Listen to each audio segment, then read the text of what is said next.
everybody. I'm Tom Vassell. I'm Wendy Yee. And I'm Chris Yee. Today we're taking a look at a fairly big game here in many different ways. A big game, and it takes up a lot of table space. A game that takes a while to play. Would you say it's heavy, physically? Not too bad, actually. I have felt some pretty heavy games lately. This is Luthier, The Art of the Instrument, about the people who built instruments and fixed them for the classical music crowd. These folks were popular back in the day. For the fancy aristocrats. Just like they're popular today. Jonathan Yamaha, his name's everywhere. Well, yeah, I was going to say, I only know a few, like the guy who made the violins and Stradivarius. Stradivarius, yeah. But anyway, that's what this game is about. Let's take a look at how it plays, and we'll be back. Here is the main board, and I'm going to be kind of giving a high-level overview in this game. But the whole point of this game is to build instruments, repair instruments, and perform music so that you can become the leading chair in different parts of this orchestra. There are other ways to get points. There are achievements that you can try to get. But the whole goal is to get points, and much of it is about manipulating and building instruments to go into the orchestra. As the game goes by, you're going to be getting patrons to come. And these patrons each turn are going to give you bonuses. This guy gives you a wood cube. This guy gives you 6 coins. And that's great. They're helping you out. But if they get to the end, they're going to be annoyed because you haven't met their desires. Each of them wants a desire. Like here, Chopin wants a stringed instrument, and he wants either a keyboard or repair a keyboard or a musical piece.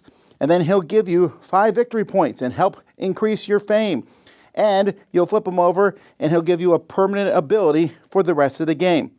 So these patrons are kind of what your game is being built around. The main part of the game is players are going to be taking different workers that they have and placing them face down on different sections of the board. You can place it where somebody else goes. And in fact, if you want to, you can place a worker along with an apprentice, which will add to the value of that number. Everyone starts with the same numbers, and as the rounds of the game go, you'll be adding more workers, and you even have the ability to get special workers. Once everyone has done that, each player will take a turn and pick a spot on the board. And then you'll take all the workers on that spot and put them on this board. You'll put them from highest to lowest, and if there's 2 the same number, then whoever went there first goes first. And each person can take the action of that section, or if you don't want to take the action, you can always take 2 money. So what do the different sections do? Well, going up here to the salon will give you more patrons. Patrons are ways to get a lot of points. Also, when you take a patron, you're going to be able to put it on your board and get the bonus of the thing that you cover up. Now, as this spot and with all other spots, you'll notice there's 1s, 2s, and 3s. At the beginning of the game, you're going to have a fame marker here on this track, and until you get to the 2s or 3s, you must pick only from the 1s, and these cards aren't immediately refilled on a player's turn. So, if you want to take a card from here to here, you'll have to pay more money to get these cards. So you have to keep in mind, and that's the same at every spot. The next spot is perform. When you go to perform, you are going to roll some dice. You'll pick a performance, roll dice for that performance. Here I got 4. Add the value of the worker that you sent there, so that's 6, and it will give you money, and possibly you can get your performance will make the orchestra. You also, if you put a certain number here, and I should mention that every spot you go to gives you alternate things, like this one here, you can take 3 animal parts if you want to. And if you put a 4 or higher there, you'll also move up on this track, which will give you re-rolls, and black dice, which have better numbers on them. At the repair spot, you're going to be paying resources to repair an instrument rather than building a new one. You'll repair that instrument. And repairing instruments and singing songs is going to allow you to place tokens out on the main board. When I repair, I'll put one of these tokens out. When we perform music, that will go out, and whoever has the most tokens in a spot gets to be the first chair, which again, at the end of the games, is a lot of victory points, will give you bonuses during the game. But nothing's as good as building an instrument. To build an instrument, you got to go to the guild and get the plans for building an instrument. It's going to tell you how much it costs. If I want, for example, to do the violin, I'm going to need to pay these costs. So you'll take it into your hand. Once you get the plans, the next step is to build your instruments. So you'll be placing workers on your board. At the beginning of a turn, you can put some instruments on the roughing bench, and then you'll need to pay this first cost to move them over here to the finishing bench. Then you'll pay the finishing cost to get the points here and put that instrument in the orchestra. Also, instruments that you get might be worth it. If I build this harpsichord, then this guy's going to be pretty happy, and it's also going to be one of the 3 things that he needs. By the way, whenever you finish anything, whether it's a repair, a song, if it matches one of these guys' needs, it might make them your patron for good. And it will also reset their cube back to the beginning. Because if they get to the end, it's going to be bad. But you're at least showing them that you're making some progress. And as I said, putting out instruments here, first of all, that always beats tokens for the lead. So it's going to be hard to take those leading chairs from people. But it is a major way of getting points in this game. And that's the main parts of the game. There's other spots to put workers here where you can fight to get these rewards that do 2 different things. It will give you points, but also they'll remove these reward tokens from the board, giving me more spots to put resources, or let me pick a royal patron, or getting to roll this cool purple cube whenever I do a performance. And so that stuff will be added in when you go up here. You also have a chance to get more apprentices. There's also a market down here where you can buy resources that you need. And you do that once a turn just by putting this on here. You can buy more apprentices, and you can buy workers and cubes. Not workers, but just cubes. And that's going to depend on the price, which will change based on a market card that will be here, showing you the 3 different cubes. I will mention here that the cubes, which are animal parts, wood, and iron, here are the actual cubes themselves, so keep that in mind. There's also inspiration tokens, which you can use to make things cheaper in the market or to make your performances better. There's also tracks you can move up, which will give you special workers, where you will get a card that will tell you what that worker does, and if you use that worker in a specific spot, they'll give you some bonuses. So this is going to continue for 6 rounds. At the end of 6 rounds, you'll do final scoring. Everyone has secret agenda cards or personal goal cards, which, if you get enough of those, you'll score some bonus points. And the number of first chairs you have will also score you points. Whoever has the most points is the winner.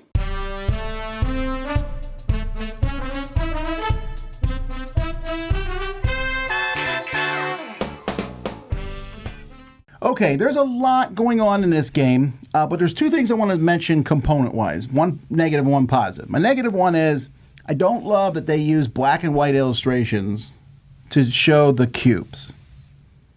Oh, yeah. The wood is the in-between one with the grain. Yeah. But that means tan. Right, and the metal is the darker one, and then the one that has no color is white. Yeah. I get it. They're trying. It might have made it not look as pretty on the board, but there were many times where I was like, I need that stinking wood. I thought it was a different piece. Got it. Or the one that's wood, I think, is wild. Their symbol for wild I didn't love either, because it shows all 3. The 3 but it's not all 3 colors. It's that. My positive is I think the rule book, which is a little tough. There's a lot going on in this game. But this game does something that I'm not a huge fan of, in the sense of it tells you to pick a family, and on the back of each family portrait, there's special setup and a special thing that they do, and then you're picking some other cards. You're picking several things at the beginning of the game. However, this game comes with a rule book, an extra rule book that walks you through your first game. It tells you how the whole game plays. It tells you here's things you start with. That is amazing. I think every company, when they tell you to pick something, I'm like, oh, I don't know. Here's what you do for your first game. And I really like that. I agree. Paverson did the very similar thing with Distilled. They the did, exact same walkthrough, first game type thing. And they said at any point, just choose to stop following the book and kind of play your own game. Or for some people that really like learning by just setting up the game and walking through that booklet. I think that's an incredibly impressive thing to do for a game of this weight, right? There's a lot going on in it. But it's not undiscernible. But I think that's still a nice, hey, here's your first-timer help. Yeah, but when I was playing the first time, I was like, I don't know what cards to take, what personal goals to take. I don't know what special ability is better than other ones. And I'm not convinced they're 100% balanced.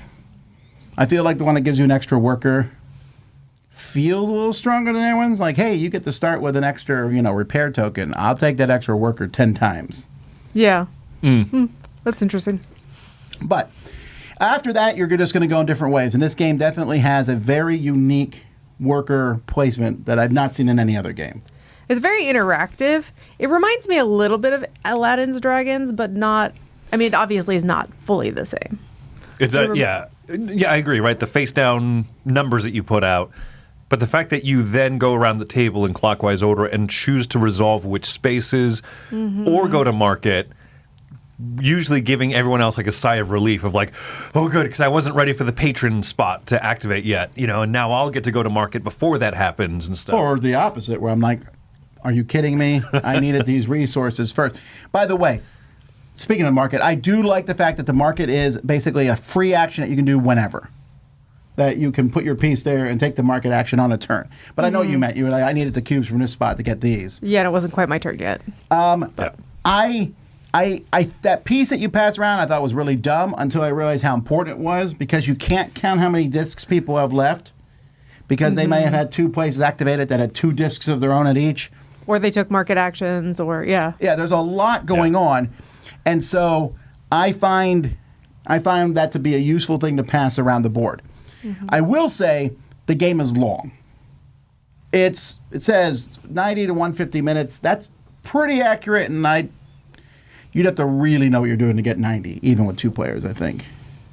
I think so. And there's that little tension too in 2 players, because each, I don't know why, but like it's almost more like if you're playing with 3 or 4, you're like, all right, what's going to happen is going to happen. But with 2 players, you're a little bit more kind of methodical, I think. You're really trying to read the other player, for sure. Yeah. Yeah. I could see people that want their very like solo-ish style group games, you know what I mean, multiplayer solitaire kind of people, being frustrated with the interaction of this, with the way that game plays. But I also like that you can read. Like, you can tell if someone puts out a disc and they put in a couple extra of those like special worker helper people, then you know that they're like really into this one. They're invested. And so you can read a little bit of what's going on with the players, but at the end of the day, you don't know if they're putting in a 1 or a 5. Like, it's a very interactive game, from the area control in the middle of the board to taking the cards other people want, to putting the workers in the spots, who goes first and what have you. And because of that, it actually, again, this comes down to my talking about game length, it lengthens the game. Because I'm sitting there going, okay, I'm going to put this token on the board. I could put it in any of the horn spaces. Does anyone here have a trumpet? Or is anyone even looking at a trumpet? And you have to go around and look, and you have to watch everybody else very carefully, because what they're doing could really mess you over. Someone could go up and get an award before you. Because let's say an award says have 2 instruments in the orchestra, or 1, 2, or 3. And there's the 1 spot has already been taken. I'm like, I want that 2 spot. You also have 2. So that matters who goes there first. But you might not even be going for it. And so there's that constant, what is everyone else doing? It's not multiplayer solitaire by any means. No. I agree. And I think that is one of its biggest strengths, because it kind of looks like it. In fact, the look, the elegance of this game, both mechanically, I think, as well as obviously just art-wise, Vincent Dutray's artwork all over this thing looks amazing. Yeah. It reminds me a little bit of the sprawl and the elegant look of Unconscious Mind, which I think that I don't think even the people who love that game would argue that that's not really multiplayer solitaire. This one isn't. And I think that this is going to appeal to both people who like a lot of modern Eurogame tropes. There's a lot of mechanisms. There's a lot of mini games going on. The racing for those awards and those trophies. The activating the different areas. There's a market phase. That has a little card that changes each round, and so like the price of goods is going to change. There's a lot going on in this game, but at its core, it matters a lot, the other players at the table and what they're doing. And I like a game that still forces me to kind of look up. I love multiplayer solitaire. Don't get me wrong. I'm fine just looking down, seeing what I'm doing. Woohoo! This isn't exclusively that, and I think that's a huge strength of this game. I like what you mentioned about the mini games. I think that is a big plus for me on this, is I enjoy that you can pick a few different strategies. Do I want to repair a lot? Do I want to build a lot? But at the same time, I'm doing these mini games of like, I have to keep my fancy rich people, my aristocrats. I have to keep them happy. And how am I going to time that timing to keep them happy? But also, I want to go perform some music over here, and I want to get the benefits of that. And which track do I want to move up on? Like, I enjoy that there's a few different things that you can lean into, a little more one way, a little more another way, and there's ways to engine build into those different strategies as well. So I agree with like much the of mini this. games. I don't want to sound like I'm the only one that doesn't like it, but I will say I'm not convinced that the instruments isn't by far the most powerful thing to do, which again is the I name think of the that's game. the point. Yeah. That is, the Well, I know focus. you said it's the point, but you mentioned the singing, and in the last game I played this, I'm like, or I say performance, I would say it's Performing, singing. yeah. I went all in on that. Yeah. And it's just not enough. It's not enough to do that performing and repairing. They're just not as strong as the instruments. There's so many more points. It's more steps. The performance I can just do right now. Yeah, I did a performance. Yes. But the instrument, you got to get the plans, then do the roughing, then do the finishing, then hopefully you got the right one for your patron. Definitely in your first game, as you're going to have someone go, I took the wrong instrument. Do you mind if I switch back? Because there's so much of that going around and matching yes. cymbals and in the right orchestra. Well, the way I see it is that the main point is that you are building instruments, but you have to keep people happy. You have to do the things that earn you enough money so that you can do your craft. And I think that's the point of it is like, sure, like what instrument builder really wants to spend their time repairing instruments? Probably no artisan is like, yep, that's what I want to do. Like, fix stuff. I'll take your son's janky violin that he hasn't, polished up in 8 years. Some people appreciate that. Yeah. Yeah, And I'll right, give okay, it the I'll do scratches. that. Or do I want to like craft something new and beautiful and amazing and like, you know what I mean? I Like, think they that probably want to do the fancy parts. And I think that is represented visually on the board, right? Where I think the patrons and the creating the instruments are the top part. And then the repair and performance are the lower story of it. And so it's okay for me in games that not all action paths are equal. You want to craft instruments. That's the main focus, I think. And then how much of the other ones do you do? What degree do you balance those out in? And I'm okay with that. And I will say the theme, I think, is very strong. Incredibly. Like, I like classical music a lot, and this, I just was very happy with the instrument choices, with the patron choices, with just how the whole thing flows. And in reality, fighting for first seat in an orchestra is pretty cutthroat. It is. It really is. Really And is. so this game is the same way. Knowing that, though, you got to know it's cutthroat. In the last game of this I played, somebody took the first chair from someone on the very final turn. Oh, yeah. Which lost them that point, lost them points for having final chairs, but also lost them their personal goal.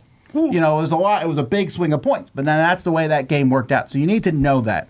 I'm giving this a 7 out of 10, which is going to sound low, I'm assuming, to their scores. I like it.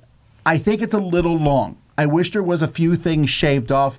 What are those things? I don't know. I can't pick anything in here that I don't like, but there's just a lot going on. This is a 3-hour game. I know it says 90 to 150 minutes, but with 4 players, it's an easy 3-hour game, and I'm having a good time playing it. I'm giving it a positive review. I like it, but I would have to think before I would pull it out all the time. And I'd have to play with people who aren't going to get upset when I go after them, or I have to be in the mood where I have to live with.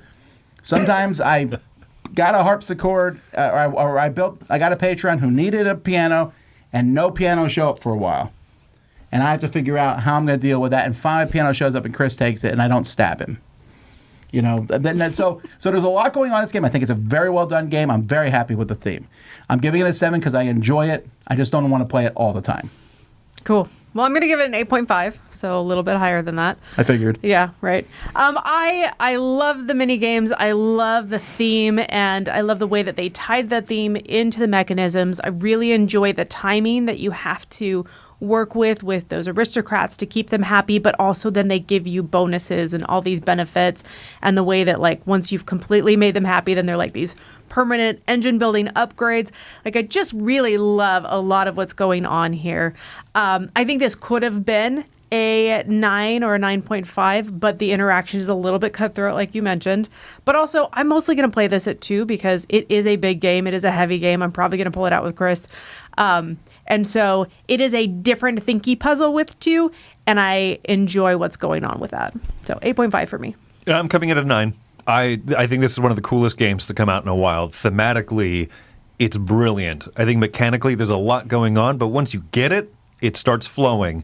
And yeah, there are those moments, I'll agree, right? It's still going to be long, but I see this getting quicker with more plays, but not like lightning fast. That 90 minutes Again, is still something because to aim you are for. definitely watching what your opponents do.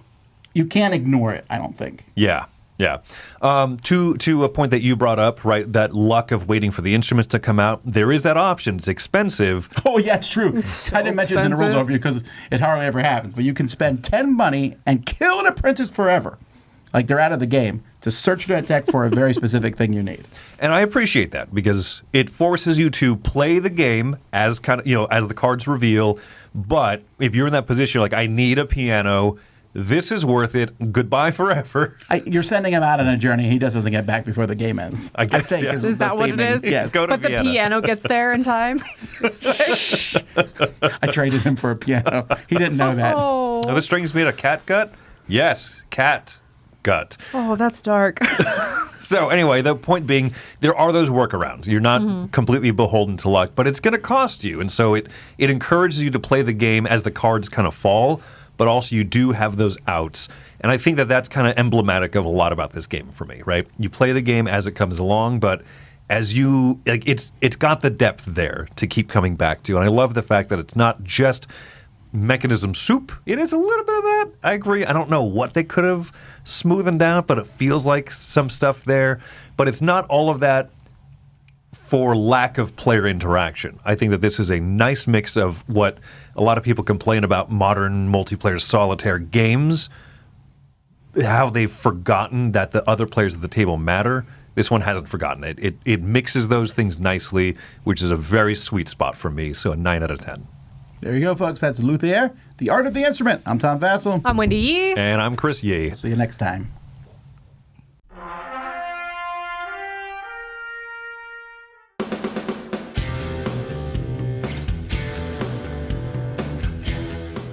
Hey everybody, thanks for watching this video. If you like this review or whatever you just watched, wasn't it amazing? Check out our channel, Dice Tower. We have all kinds of things. We review games, we do top 10s, we play games live. It's all about board games, but especially the people who play them. Check out Dice Tower YouTube channel.